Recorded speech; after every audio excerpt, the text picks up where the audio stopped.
Morning বন্ধুরা, সুপ্রভাত। তোমাদের শুভ সকালের শুভেচ্ছা জানিয়ে আজকে আমি আমার ব্লগটি শুরু করতে চলেছি। তোমাদেরকে শ্রী ব্লগে স্বাগত জানাচ্ছি। আজকে দেখো মা কি রান্না করবে। আজকে মা মূলো শাক দিয়ে বেগুন দিয়ে এই যে নারকেল কুড়িয়ে রেখেছে, নারকেল দিয়ে শাকটা তৈরি করবে। তোমাদেরকে দেখাবো কি পদ্ধতিতে মা রান্নাটা করছে। চলো বন্ধুরা, দেখা যাক মা কী পদ্ধতিতে এই মূলো শাকটা রান্না করছে। এই যে শাকগুলো আগে ধুয়ে রেখেছিল।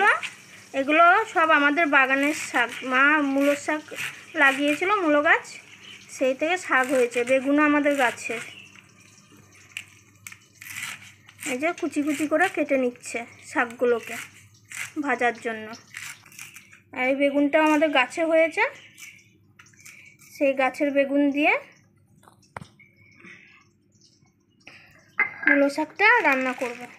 আর এই নারকেলটা যে কুড়িয়ে রেখেছে তোমাদেরকে দেখাচ্ছি, এটা আমাদের গাছে হয়েছে, টাটকা নারকেল গাছে। সেই নারকেলটা কুড়িয়ে রেখেছে, যে সেই নারকেল দিয়েই করবে। সব কিছুই আমাদের মানে প্রাকৃতিক উপায়ে তৈরি করা। এই যে বেগুনটা কেটে নিচ্ছে।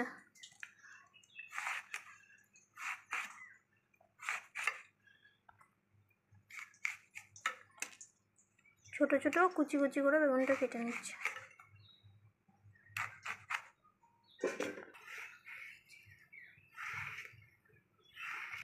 এই যে কড়াইয়ে তেল গরম দিয়ে দিয়েছিল, তেল গরম হয়ে গেছে। এবার বেগুনটা দিয়ে দিচ্ছে কড়াই ভাজার জন্য। এটা নিরামিষ পদ্ধতিতে মূলো শাকটা ভাজা হবে।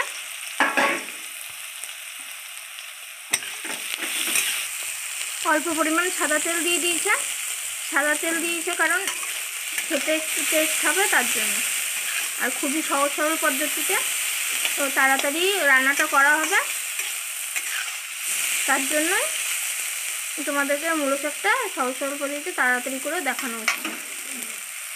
এই যে লবণ দিয়ে মূলো শাকটা কচলে নিচ্ছে, মানে মাখিয়ে নিচ্ছে, যাতে জলটা তাড়াতাড়ি করে বেরিয়ে যায়, রান্না করার সময় যাতে অসুবিধা না হয় তার জন্য। এই যে দেখেন বন্ধুরা, লবণ দিয়ে মা মূলো শাকটাকে মাখিয়ে রেখেছিল। তার জন্য কিছুক্ষণ রাখার পরে এই যে মূলো শাকের জলটা বেরিয়ে গেছে, যে জলটা ছিল। তাহলে রান্না করবে যখন অসুবিধা হবে না। এই যে বেগুনটা লাল লাল করে ভাজা হয়ে গেছে, এবার তুলে নেবে। তুলে নিয়েছে। এই সাদা তেল দিয়ে দিয়েছে, সাদা তেল দিয়ে রান্না করছে শাকটা। আর এই পদ্ধতিটা দেখানো হচ্ছে কারণ এখন সবাই ব্যস্ত মানুষ, কাজে কর্মে থাকে। এত সহজ সরল পদ্ধতিতে তাড়াতাড়ি করে রান্না করলে অনেক তাড়াতাড়ি খাওয়া হবে। আর সুবিধা মতন যে যেরকম সুবিধা মতন কাজে কর্ম ব্যস্ত থাকতে পারবে, তার জন্যে। এই যে লঙ্কা দিয়ে দিয়েছে কড়াইয়ের মধ্যে, তেল গরম হয়ে গেছে তার জন্য। এই লঙ্কাগুলো ভেজে নিচ্ছে কারণ তুলে নেবে ভাজার পরে দেওয়ার জন্য। এই যে লঙ্কাগুলো ভাজা হয়ে গেছে, এবার তুলে নিচ্ছে। এই যে তেলের মধ্যে 5 ফোড়ন দিয়ে দিয়েছে। একটা শুকনো লঙ্কা ভেঙে দিয়েছে 2 টুকরো করে। এবার নারকেল কুচি করে রেখেছিল, সেই নারকেলটা দিয়ে দিয়েছে, দিয়ে নাড়িয়ে নিচ্ছে। নারকেলটাকে ভেজে নেবে মূলো শাকে দেওয়ার জন্য। এই যে নারকেলগুলো ভাজা হয়ে গেছে, এবার মাখিয়ে রাখা মূলো শাকটা দিয়ে দিচ্ছে। এই যে মাখিয়ে রাখা মূলো শাকটা দিয়ে দিয়েছে। এই যে দেখুন বন্ধুরা, মূলো শাকের কতটা জল বেরিয়ে গেছে, দেখছেন তো। আর বাগানের মূলো শাক, গাছের নারকেল, গাছের বেগুন, মানে অসাধারণ খেতে লাগবে। পুরো টাটকা, কোনো সার দেওয়া নেই, টাটকা সবজি। আর তোমরা তো আমার বাগান দেখেইছো, সে বাগান থেকে নিয়ে এসেছি। সকালবেলায় মা তুলে নিয়ে এসছে। টাটকা সবজি অসাধারণ খেতেও লাগবে আর সুস্বাদুও লাগবে খেতে। এই কাঁচা লঙ্কাও দিয়ে দিয়েছে, কাঁচা লঙ্কাগুলো চিড়ে দিয়েছে শাকের মধ্যে। যেমন ঝাল খায়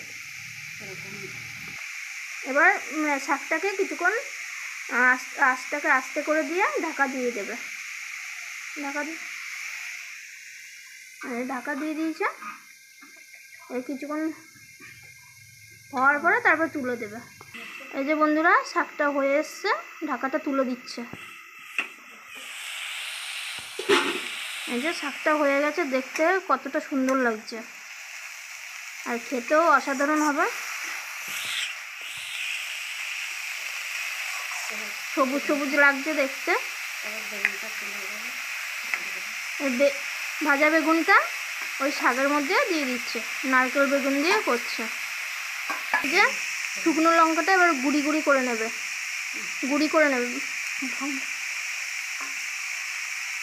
এই যে হাত দিয়ে লঙ্কাটাকে ভেঙে নিচ্ছে।